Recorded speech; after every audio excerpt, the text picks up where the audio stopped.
I am Dr. Rohini Arya Verma from Government College Pusor, Raigarh. Students, I am again with you with the character of Raju. Character analysis of Raju. Raju, popularly known as Railway Raju, is the central figure in the novel. According to Paul Verghese, he is one of the most complex characters of Narayan. In him, we find the craftiness, dishonesty and cruelty of Margia, the fleshy bombast of Mr. Sampath, the adventurousness of Mali in the Vendor of Sweets, the romantic excess of Sri Ram in the Waiting for the Mahatma, and the mystical leaning of Chandran in the Bachelor of Arts, and Srinivas in Mr. Sampath. We find that Raju has nothing heroic about him. Rather, he is an anti-hero, a typical Narayan figure, a common man with a touch of the uncommon. He is just ordinary and certainly not so great as he is considered to be.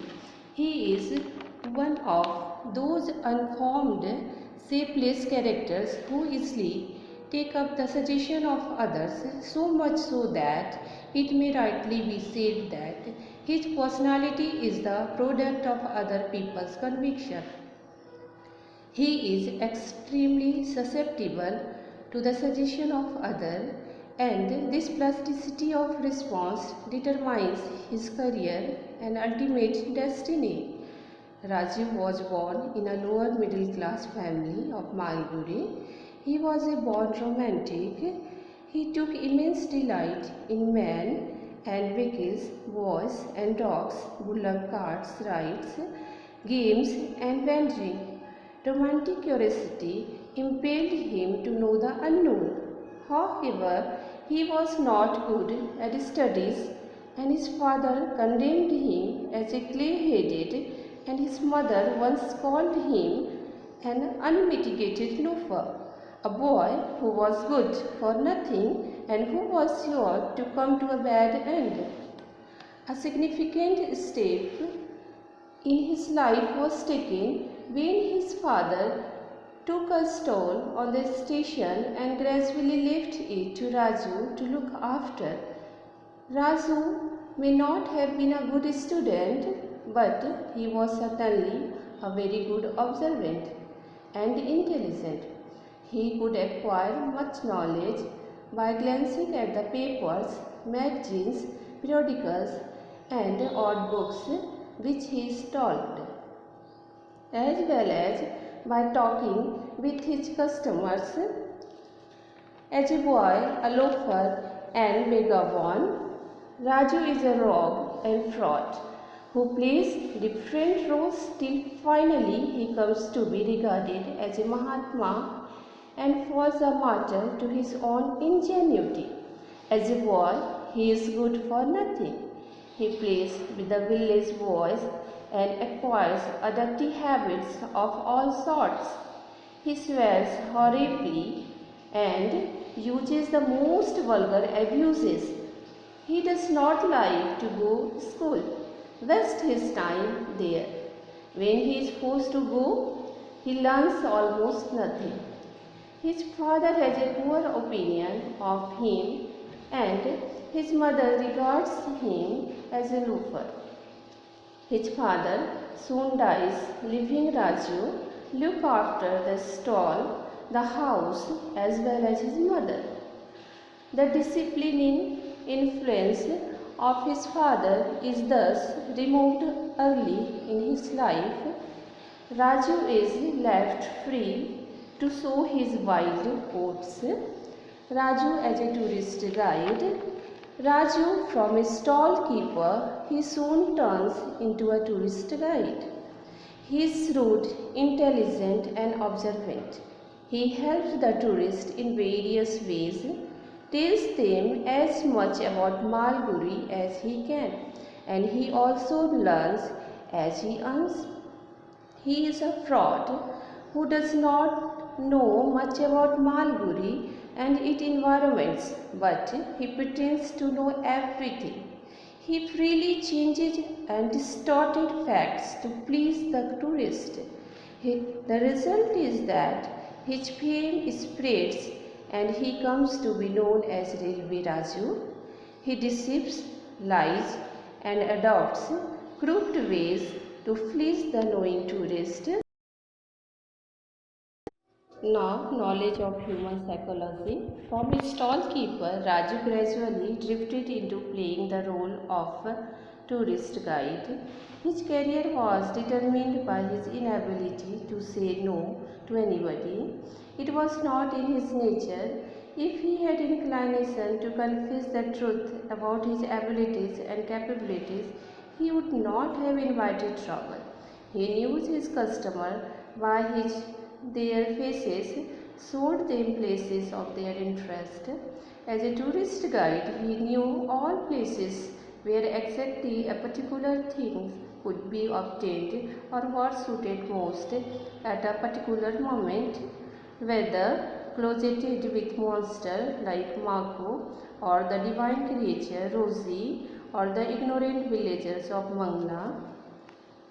He was always ready with the answer that would suit the occasion or the person. He had the water diviner's instinct and self-confidence coupled with a delightful nature, which came almost always to his rescue. Tourists from all parts insisted on his services, and whatever he did for them, he did with a certain detachment, not for any private gain, but simply because they asked him.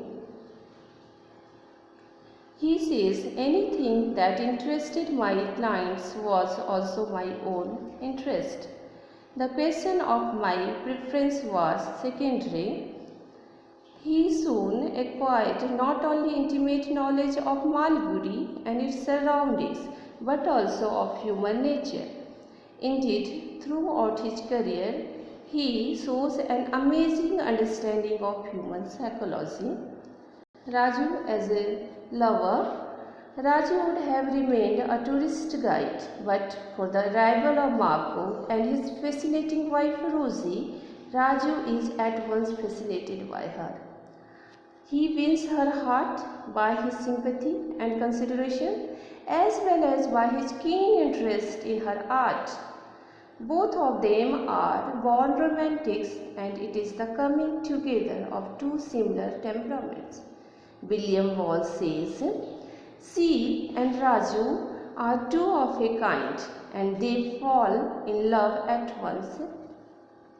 Not that there is anything headlong or tumultuous about their affair, which strikes one as being as much a crisis of nerves as of passion. Their relationship, both at the beginning and later when she breaks off with Mako and comes to live with Raju, appears to be much more one of feeling than sensuality, a temperamental rather than a passionate union. Sexual passion, in fact, is not a theme which Narayan anywhere develops very convincingly. In his work, he seems to think of it as something too private and holy to be allowed to appear publicly in art. Now, Raju treachery and betrayal. Raju is a typical confident man of Indian tales. He betrays those who confide in him. Thus, he seduces Rosie, the wife of Marco, who has great faith in him and is kind and generous to him, and leaves him to look after his wife as he pursues his archaeological studies. Raju does not hesitate to ruin the domestic life and happiness of a man who has confided in him, paid him handsomely, and has treated him as a family member. He is a lady killer who takes Rosie by storm. Raju selfish and unprincipled. Raju is thoroughly unprincipled and immoral. He is a self-seeker who seeks to achieve his goal by hook or by crook. When Rosie comes to live with him in his house, he takes her in without caring for sentiments of his mother. Rosie practices in their home. The environment echoes with the sound of her dancing. He wastes his time and money on Rosie. The stall is neglected and soon he has to give it up. His debts continue to mount and ultimately the sage comes to him to demand his money. By his insolence and arrogance, he even drives his mother out of the home. Her mother leaves him and goes away with his maternal uncle. Raju as a parasite. Raju turns theatre manager. No doubt it is owing to his effort and enterprise that Rosie is launched as a dancer, and within no time they are able to earn fabulous amount of money. But Raju squanders away all this wealth. Like the Picaro, he indulges in gambling and drinking and lives in a lavish extravagant style. Again, like the Picaro, he tours through South India and visits many places. He is too possessive, regards Rosie as his property, keeps her in a citadel. He keeps Rosie under his thumb and does not allow anyone to meet her directly. He forces her signature to get a box of jewelry laying with Marco. It is a criminal act and it ultimately lands him in jail. Raju, a spiritual guide. On coming out of jail, Raju is soon called upon to play the role of a saint. Some are born saints, others become saints.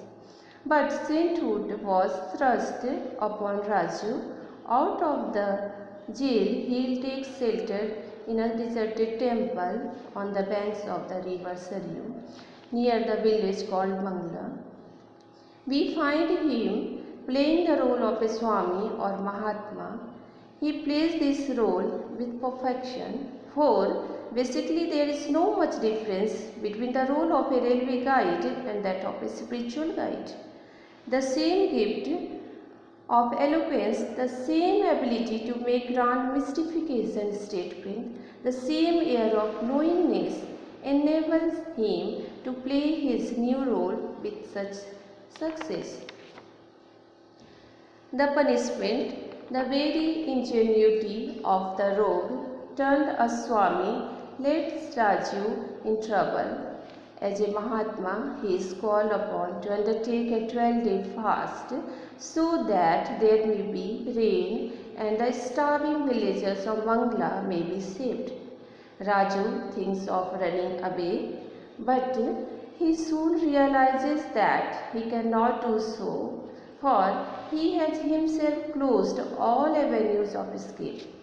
As a last resort, he narrates the story of his past, the whole story of his villainy to Velan. He had hoped that they would realize that he is not Swami but a common criminal and fraud. But quite to the contrary, the relation further confirms Velan's faith in his sainthood. Spiritual regeneration. Raju is compelled to undertake the fast. When he finds there is no escape, he decides to do it thoroughly. The novelist says, for the first time in his life, he was making a personal effort. For the first time, he was leaning the trail of full application outside money and love.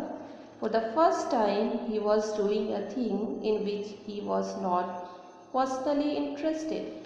He felt a new strength to go through the ordeal. In other words, Raju is spiritually regenerated.